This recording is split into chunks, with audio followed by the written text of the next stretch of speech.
시장을 보면서 늘 하는 고민 오늘 또 하도록 할게요. 시장은 대체 어디까지 갈까요? 그리고 그 안에서 우리는 어떤 전략을 써야 할까요? 이분과 함께 진짜 시황 이야기 해보도록 하겠습니다. 유한태증권 금융센터 도곡본부장 김진 부장과 만나는 시간이네요. 부장님 어서 오세요. 안녕하십니까. 네, 안녕하세요. 오늘도 부장님 시장은 네. 너무나 강하게 잘 가고 있어요. 예. 오늘은 어떤 이야기로 우리를 또 설득을 좀 시켜주시겠어요? 뭐 설득이라기보다는 많은 분들이 가장 고민하는 것 중에 하나가 그러면 지금 네이버를 팔고 삼성전자를 사? 카카오를 팔고 삼성전자를 사? 아니면 카카오를 더 사? 이 질문이 제일 많은 것 같아요. 그래서 이 질문에 관해서 제 생각이 어떤지 답은 아닐 수 있습니다만 하나의 참고 자료로 쓰셨으면 좋겠습니다. 한동안 강했었던 종목들이 조금은 주춤하는 현상이 최근 나타나고요. 한동안 조금은 소외됐다라고 표현하기는 또 좀 무리가 있겠지만 그래도 상대적으로는 조금 덜 움직였던 종목들이 막 튀어오르는 그런 느낌이잖아요. 포트 교체가 필요한지 여부 우리 오늘 한번 답을 가져가 보자고요. 어떤 것부터 시작해 볼까요? 일단은 전 세계 그리고 우리나라에서 나타나고 있는 경기 민감주에 대한 이야기들부터 말씀을 드리도록 하겠습니다. 경기 민감주가 기존의 주도주들보다 강세를 보이기 시작한 게 한 2주 정도 되는 것 같아요. 우리나라에서는 삼성전자나 카카오, 삼성전자나 하이닉스 같은 반도체, 그리고 은행주, 자동차, 철강까지, 그리고 글로벌하게 보면은 시총 비중에서 경기 민감주의 비중이 높은 유럽 증시가 미국 증시보다 강세고, 그다음에 미국 지수 내에서도 보면 다우 지수가 나스닥 지수보다 강세인 모습을 보면서 글로벌하게 경기 민감주들의 전방위적인 상승세가 나타나고 있습니다. 근데 현 시점에서는 앞서 제가 말씀드린 것처럼 딱 두 가지를 판단해야 하는 것 같아요. 첫 번째는 지금 경기 민감주가 상승하고 있는 것이 단순히 못 올랐던 것들이 오르고 많이 올랐던 것들이 쉬어가는 흔히들 민리 버전 평균 회귀 현상이라고 얘기를 하는데, 평균 회귀 현상에 따른 순환매 상황이냐, 아니면 본격적인 경기 회복을 하고 있는 그런 흐름이냐. 두 번째는 본격적인 경기 회복의 상황이라고 한다면 기존의 코로나 국면에서 좋았던 소위 언택트 주식이나 헬스케어 주식들을 팔고 지금이라도 경기 민감주를 사야 하느냐, 이 두 가지 질문에 대한 답만 가져가면 될 것 같은데요. 저의 결론부터 먼저 말씀을 드리면 지금 글로벌한 경기 민감주의 상승은 단순히 못 오른 주식들의 순환매에 따른 상승이라기보다는 경기 회복을 반영한 주가 상승으로 볼 수 있다. 그러나 전략의 입장에서 보면 굳이 현 상황에서 기존의 주도주를 팔고 새롭게 올라가는 경기 민감주를 사야 할 이유까지는 없어 보인다가 제 생각입니다. 그러면 혹시 이런 얘기로 해석을 해볼 수도 있어요. 기존에 있던 수익이 나는 종목을 굳이 팔 이유는 없지만 그래도 이제 또 올라오고 있는 종목들을 신규 매수하는 것도 괜찮다. 다 네. 올라간다. 이런 식으로 좀 해석을 해볼 수도 있는 건지 싶어서요. 마지막에 제가 다시 한번 정리를 할 때 그 말씀을 드리려고 했었는데요. 아, 그런가요? 네. 아니요. 시장은 그냥 결론부터 먼저 말씀드리면 제 네. 판단은 시장은 더 좋아진 거다. 시장은 반쪽짜리 시장에서 네. 이제는 완전체가 됐다? 이런 느낌입니다. 그 뭐로가 더 좋은 것 같은데요. 근데 이제 조금 더 이제 구체적인 이야기를 해볼게요. 그럼 예. 이제 다시 이제 처음 말씀 주셨던 걸로 경기 민감주 그동안 우리가 상승했었던 주도주, 네. 소위 주도주를 팔지 않고 경기 민감주를 이걸 옮겨 타지 않아도 되는 이유에 대해서 조금 더 이야기를 좀 풀어주시죠. 네, 일단은 경기 회복을 반영한 것이냐 여기부터 다시 한번 점검을 해보면요. 네. 제가 계속 방송에서 말씀드렸듯이 이전까지는 올라오는 동안 이 시장은 강한 시장이긴 하지만 경기 민감주를, 그러니까 경기의 본격적인 회복을 반영한 시장은 아니다. 이렇게 말씀을 드려왔었는데요.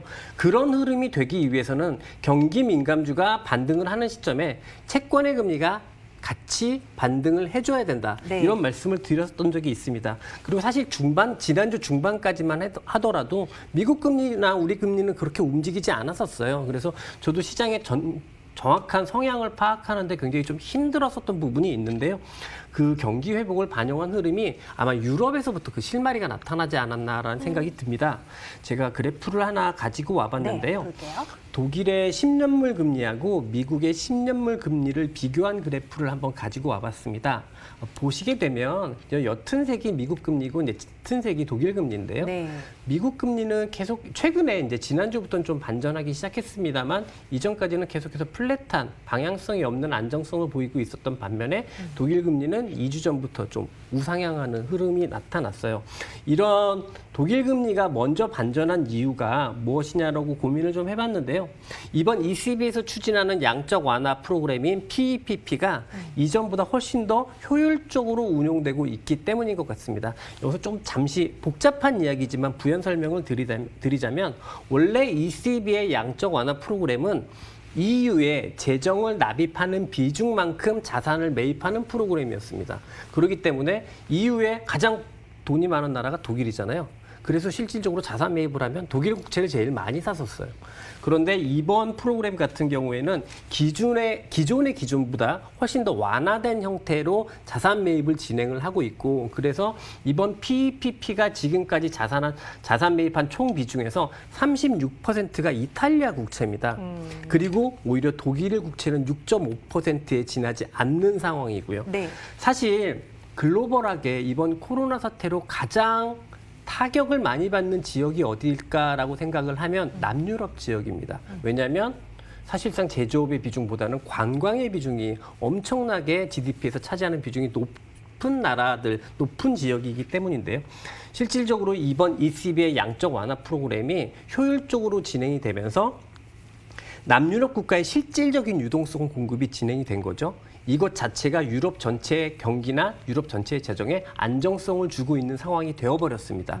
그래서 독일의 금리가 먼저 반등하고 반전하기 시작을 한 것 같고요. 그래서 이 독일의 금리의 반전이 바로 달러의 약세를 유도해버린 것 같습니다. 제가 이제 그 다음에는 달러 약세를 보여줄 수 있는 달러 인덱스 그래프를 가지고 와 봤는데요.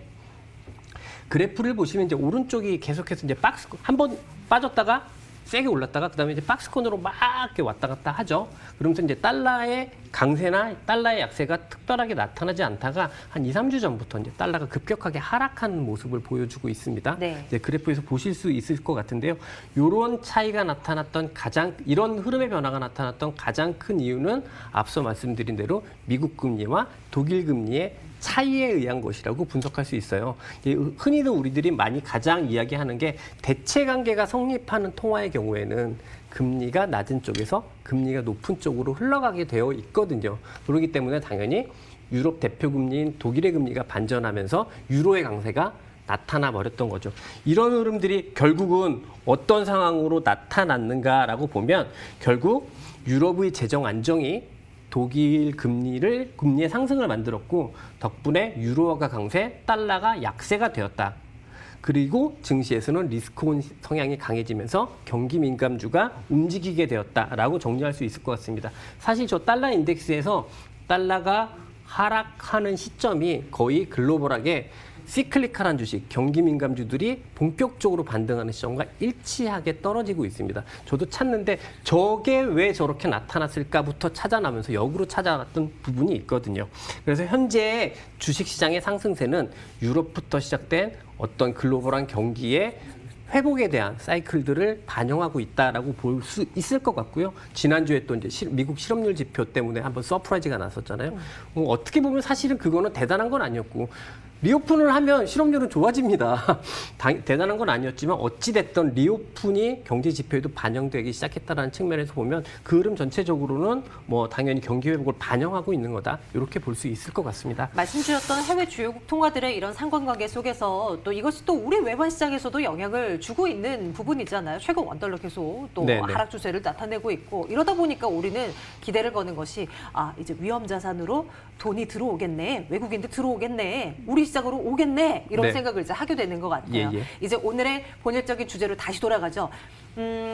그동안 상승을 했었던 소위 뭐 언택트 관련한 뭐 코로나19로 관련한 뭐 수혜, 포스트 코로나 뭐 관련한 수혜 종목들에 집중을 하다가 이제 경기 민감주 쪽으로 조금은 이제 매기가 좀 쏠려 있는 듯한데 이 언택트 관련주를 가지고 계신 분들을 어떻게 해야 할 것인가에 대한 어떤 가이드를 조금 더 주십시오. 예, 뭐 지난주만 보더라도 삼성전자는 6.5%가 올랐고 카카오는 4.7% 하락했습니다.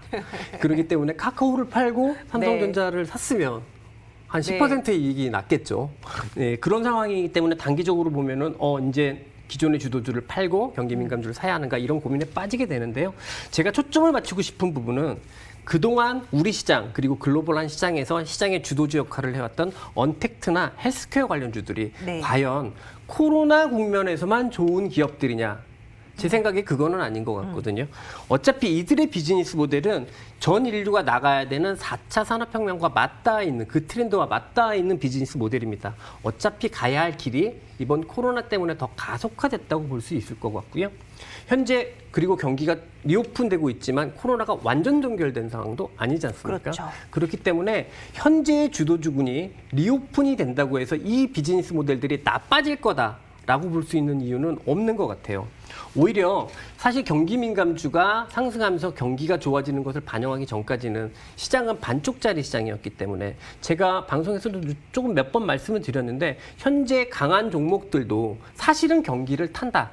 그렇기 때문에 경기가 본격적으로 회복되지 못하면 이 주식들도 주가가 올라가는 데는 제한적인 요소가 있을 수 있다. 그건 리스크 요인으로 생각을 해두자. 이런 말씀을 드렸던 적이 있는데요. 오히려 지금 시장 국면에서 생각을 해보면 경제 활동의 복귀를 통해서 경기가 좋아지는 것을 시장이 반영한다? 이렇다라고 보면 기존의 주도주들이 그동안 추가적으로 주가가 올라가는데 제한 요소로 있었던 요인들이 오히려 사라진 거 아니야? 지금 경기 민감주들이 좋아짐으로써 이렇게도 생각을 해볼 수 있을 것 같습니다. 그래서 뭐 저도 회사에서 굉장히 많이 하는 이야기인데요. 경기 민감주하고 기존의 주도주인 언택트 이런 주식들을 대체 관계로 볼 필요는 없을 것 같아요. 그냥 시장은 지금은 이전보다 더 좋아진 국면이다. 더 강해진 국면이다. 이렇게 보시면 좋을 것 같습니다. 물론 단기적으로는 수익률의 갭에 의해서 시장은 움직이죠. 2달 동안 언택트 주식들은 워낙 강한 상승세를 보였고 경기 민감주들은 움직이지 않았기 때문에 그래서 이 흐름들이 일정 기간은 지속이 될 수는 있겠습니다만 냉정하게 볼 때 그렇다고 해서 포트폴리오 차원에서 언택트를 팔고 경기 민감주를 사야 되는 국면보다는 저는 계좌에 돈을 더 넣고 언택트는 파시지 마시고 계좌에 돈을 더 넣고 지금 올라가는 경기 민감주를 편입을 하시던 아니면 뭐 언택트가 더 마음에 든다. 난 장기 투자할 거다라고 하시면 언택트 주식을 더 사시던 이런 쪽으로 지금 구간이라도요. 이렇게 네. 높이 올랐지만 지수로만 보면 높이 올라 보이지만 네. 사실상 경기를 반영하는 건 2주도 안 됐거든요. 경기가 뭐 V자로 회복할 거다라고 무조건적으로 생각할 수는 없겠지만 그렇더라도 이제 2주 정도 된 것 같습니다. 경기가 회복될 것을 반영하는 시장 자체는 그렇기 때문에 특별하게 뭐 굳이 여기서 부정적으로 보실 필요는 없고요. 그러나 뭐 시장은 그래도 이제 체감적으로 많이 올라온 부분이 있기 때문에 조심할 부분은 있겠지만 그 부분에서만 리스크 관리는 언제든지 아마 눈으로 보이시게 될 것 같아요. 갑작스러운 급락이 나올 거거든요. 그때만 조심하면 돼요. 그때 포지션만 좀 줄이실 수 있으시면 될 것 같습니다. 네, 최근 들어서 고민이 더더욱 깊어질 우리 시청자분들께 현명한 대안을 말씀을 드려봤는데 좀 도움이 되셨으면 좋겠어요. 유한대증권 금융센터 도곡본부장 김진 부장과 오늘 함께 말씀 나눴고요. 저희 함께 인사드려야 되겠는데요. 이어지는 프로그램도 많이 시청 부탁드립니다. 여러분 고맙습니다.